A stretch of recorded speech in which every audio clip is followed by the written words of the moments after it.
Marque-page, Christophe Robert. Michel Benoît Toncini, Claude Darras, bonjour. Nous nous retrouvons cette semaine pour continuer à évoquer la vie de Louis Toncini à travers ce très bel ouvrage qui s'intitule Louis Toncini, le maître de Rive-Neuve, publié aux éditions Hervé Chopin. Alors, pour commencer cette émission, je voudrais revenir donc en 1945 et son atelier, son installation dans l'atelier de Quai de Rive-Neuve. Alors, Claude, peut-être pourquoi cet atelier Quai de Rive-Neuve est important ? Il est important puisque il loue donc, comme vous venez de le dire, ce local en 1945, un local, un atelier dont il se portera acquéreur en 1963. Et le local est important puisque c'est évidemment dans cet immeuble-là que se concentrent un certain nombre de créateurs comme lui. Et il va peindre, travailler, d'une part en partageant sa journée d'ouvrier staffeur, mais ensuite de directeur. Il va être appelé à diriger cette société coopérative de décoration. Et puis ensuite, il continuera de toute façon dès le moment de la retraite. Il va y rester 40 ans dans cette société de staffeur. Michel me corrigera, mais il a commencé en 1937 il a pris sa retraite en 1977. Donc 40 ans de vie professionnelle également, mais sanctionné aussi à la fin des journées, pendant les week-ends, par cette belle activité picturale. Alors, je voudrais vraiment maintenant qu'on revienne sur son travail, sur sa peinture. Vous avez une très jolie formule, vous écrivez un constructeur, un plasticien solide qui veut par sa peinture sculpter la lumière par la couleur, éclairer les formes par leur structure. Et donc, c'est bien là où on retrouve tout son talent entre sculpture et sculpter la couleur. Oui, je pense que je vous remercie de rappeler un petit peu cette définition que j'ai donnée. Je ne l'ai pas évidemment à l'esprit, mais c'est vrai que sculpter la lumière pour lui, c'est doublement évident. Puisque, nous l'avons dit avec Michel Benoît, c'est quelqu'un qui a travaillé le modelage, la sculpture et la peinture. Et c'est vrai que le fait, je pense que Louis Toncini est quand même un artiste tout à fait particulier. J'évite souvent, dans les propos que je peux tenir sur un certain nombre d'artistes, j'évite de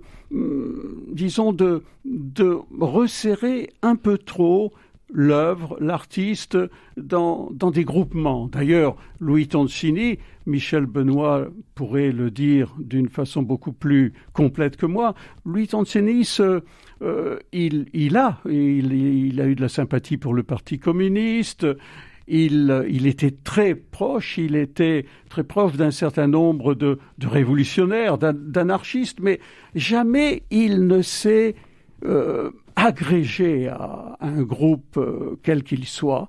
Je pense d'ailleurs que l'artiste lui-même, il est difficile, comme font un certain nombre de mes collègues dans le domaine de la critique d'art, il est difficile de l'étiqueter. Alors, vous indiquez également qu'il devient le décorateur officiel pour les films de Marcel Pagnol. Alors ça, Michel, je voudrais bien vous écouter là-dessus.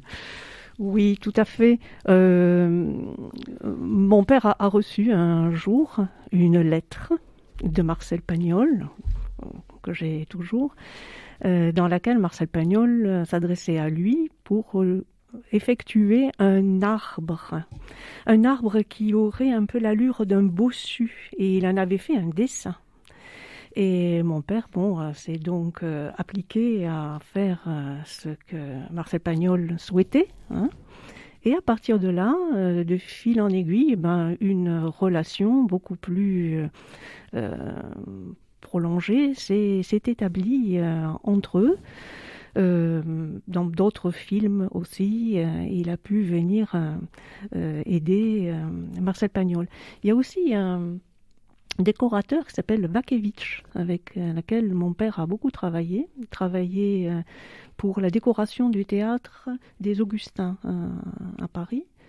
Bref, il y a ce pour revenir sur ce que disait Claude, une espèce de perméabilité entre son activité professionnelle qui donne sa place à la sculpture et en même temps à ses capacités de dessinateur. Il faisait parfois des dessins en perspective sur les murs des appartements aux yeux du décorateur, des propriétaires qui épataient tout le monde, quoi. Hein.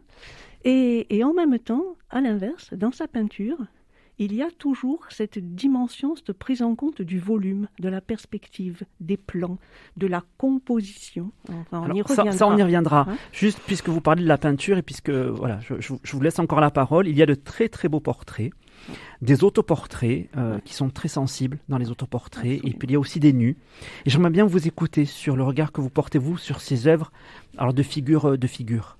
Alors, vous avez employé un mot que nous n'avons pas employé jusqu'à présent, mais qui me paraît très juste. À propos de la peinture de mon père, vous avez employé le mot de sensibilité.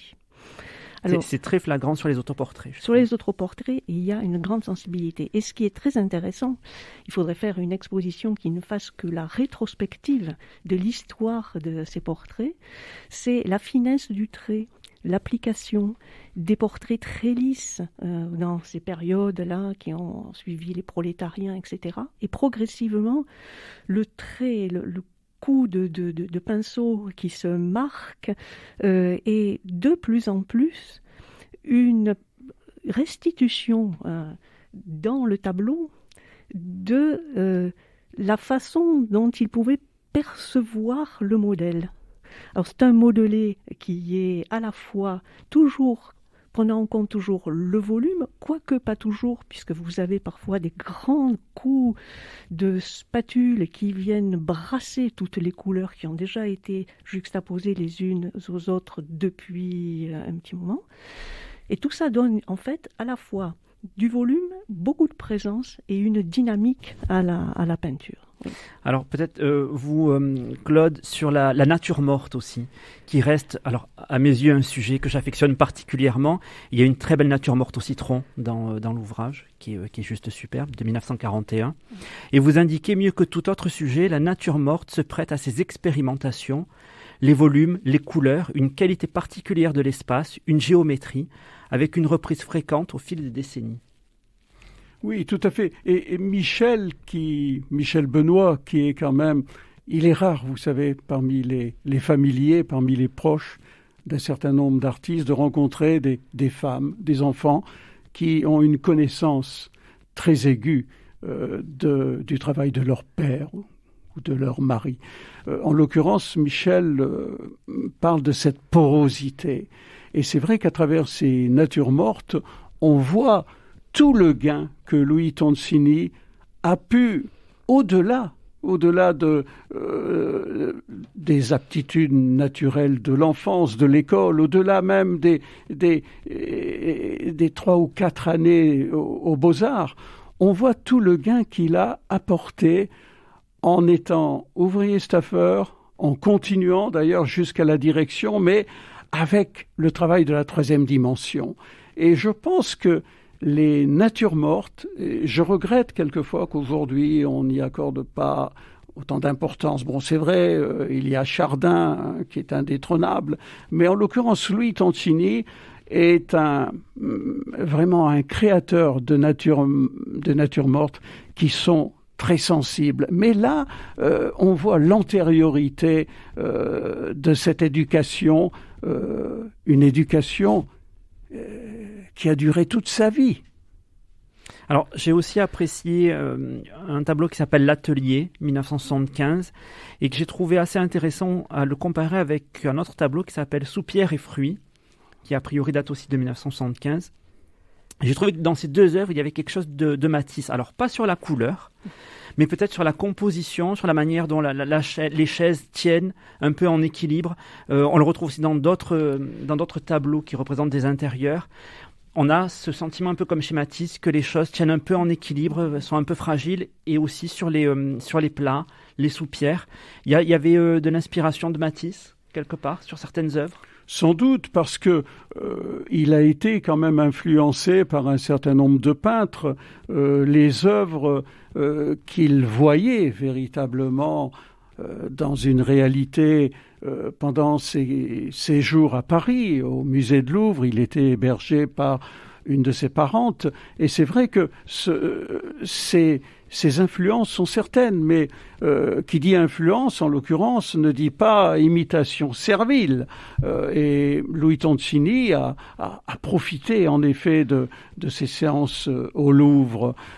Il a aussi profité de ses amis qu'il voyait.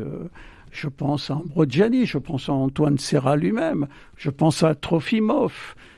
Ces personnes, ces peintres que nous retrouvions dans ce cénacle de Rive-Neuve.